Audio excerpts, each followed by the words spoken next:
मुझे बहुत पसंद है। पोटैटो उबाल कर उसको बारीक करना, फिर उसमें नींबू बर्बाद करके, अच्छा, उसके वड़े मुझे बहुत पसंद है। आजी, नितीन गडकरी साहेबांनी किती छान रेसिपी सांगितली वडापावची, तू पण कर ना। तुला खायचंय का? हो सेम तशी मी तुला करून देते। ठीक आहे, चल बनवूया। चला बनवूया आपण। नमस्कार मुरुनमाई। नमस्ते मी कल्पना। आमच्या आजी नतीच्या चॅनल मध्ये तुम्हा सर्वांचं स्वागत आणि मनापासून शुभेच्छा। तर आज खूप छान पाऊस पडतोय म्हणून आजी बटाटे वडी करतेय। त्यासाठी काय काय घेतले? मी इथं अर्धा किलो बटाटे ते बारीक उकडून घेतले आणि बारीक करणार आहे। अर्धा किलो बटाटे, त्याला लागणारे कोथिंबीर, ओवा, हिंग, मीठ, थोडा खायचा सोडा आहे आणि लाल तिखट, हळद, हे डाळीचं पीठ। आता बटाट्याच्या भाजीला आपण काय घालणार आहे? हिरवी मिरची आहे, एक अख्खी गड्डी लसणाची सोलून घेतली आणि 2 इंच आलं घेतलेले, हे आपण मिक्सरमधून काढणार आहे। तर ही तोपर्यंत बटाटा मिक्स करून देते मला, तोपर्यंत मी हे वाटण करून घेते। हिरवी मिरची आणि हा लसूण 5 मिनिटात हे आपण मिक्सर मधलं काढून घेऊ। आजी, मी हे तुला करून दिले, आता तू कर बाकीची रेसिपी, मी जाते। पावसात नाही जायचं, माझं करायचं, पण बारीक वाटून घेऊ।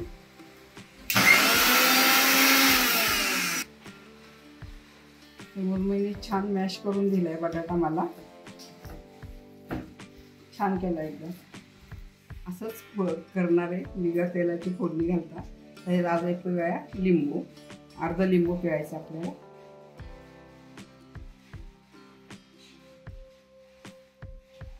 हे कढीपत्ता बारीक कापून घेतलेला आहे मी। मीठ घालणार आहे।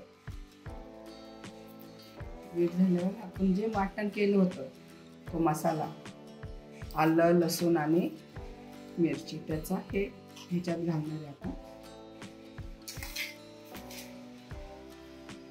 जास्त बारीक नाही वाटायचं, असं अबडधोबड वाटून घ्यायचं, म्हणजे भाजी छान होती।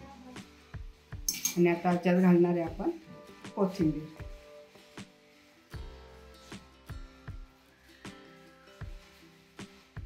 छान मळून घ्यायचं आपल्याला, सगळा मसाला एकसारखा लावून घ्यायचा बटाट्याला।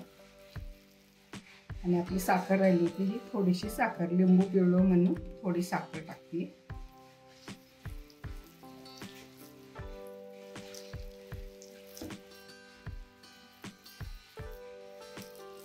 मुरमुईने छान बटाटा मॅश करून दिलेला आहे, मला काय करायची गरज नाहीये, छान केलाय तिने।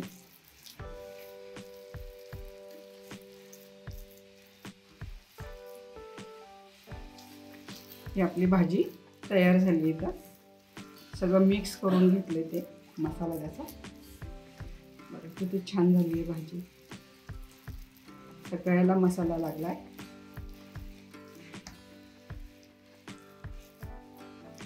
तर ही भाजी आपण आता बाजूला ठेवू आणि पीठ मळायला घेऊ।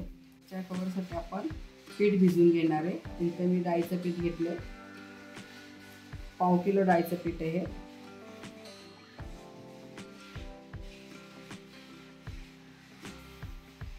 त्याच्यात घालणार आहे मी हा हिंग, मीठ,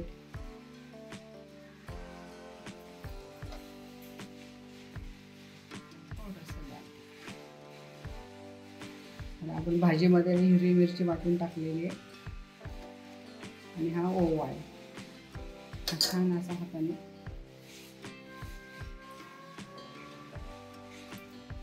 आणि नंतर शेवटी टाकणार आहे आपण हा थोडासा खायचा सोडा आहे।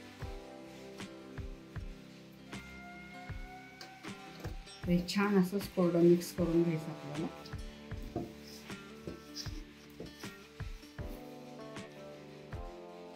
सगळ्या पिठाला ते लागलं पाहिजे, तिखट, मीठ, मसाला, ओवा।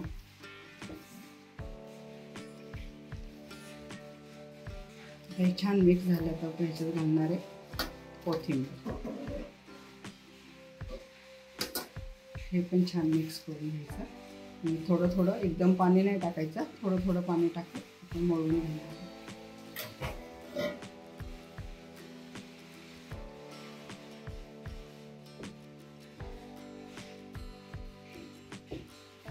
चला इथं वड्यासाठी पीठ छान असं मळून घेतलेले, त्या सगळा मसाला बिसाला छान लागले, तिखट मीठ ओवा.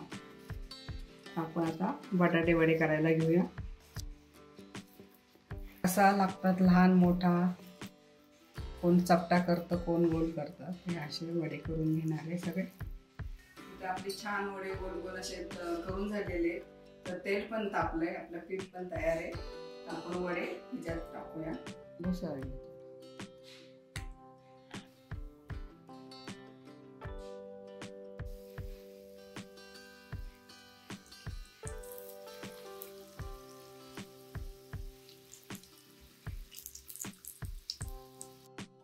आपली एक बाजू झालेली ही, त्याला आपण पलटी करून घ्या. बारीकच गॅसवर करायचं आपल्याला, मोठ्या गॅसवर नाही करणार.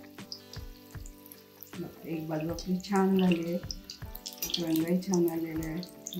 बघा इथं छान असे बटाटे वडे आपले तळून झालेले.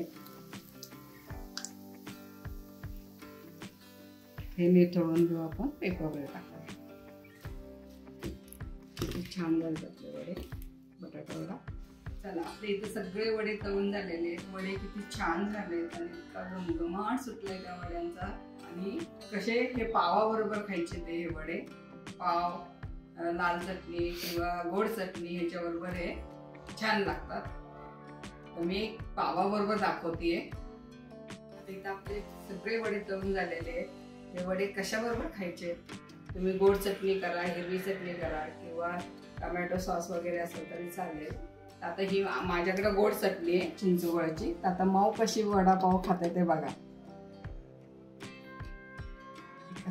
लाल चटणी आजीने माझ्यासाठी मिनी वडा केला, तोच ठेवते मध्ये. अरे मोठा घे ना. आणि एक साईडला ती गोड चटणी.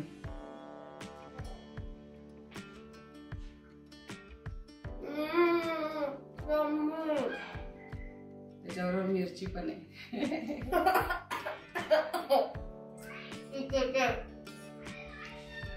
तुम्हाला जर ही रेसिपी आवडली असेल तर लाईक करा, कमेंट करा, सबस्क्राईब करा. पुन्हा भेटूया अशाच नवीन नवीन पदार्थाबरोबर. तोपर्यंत संत तुकाराम महाराज म्हणतात, मन करा रे प्रसन्न सर्व सिद्धीचे.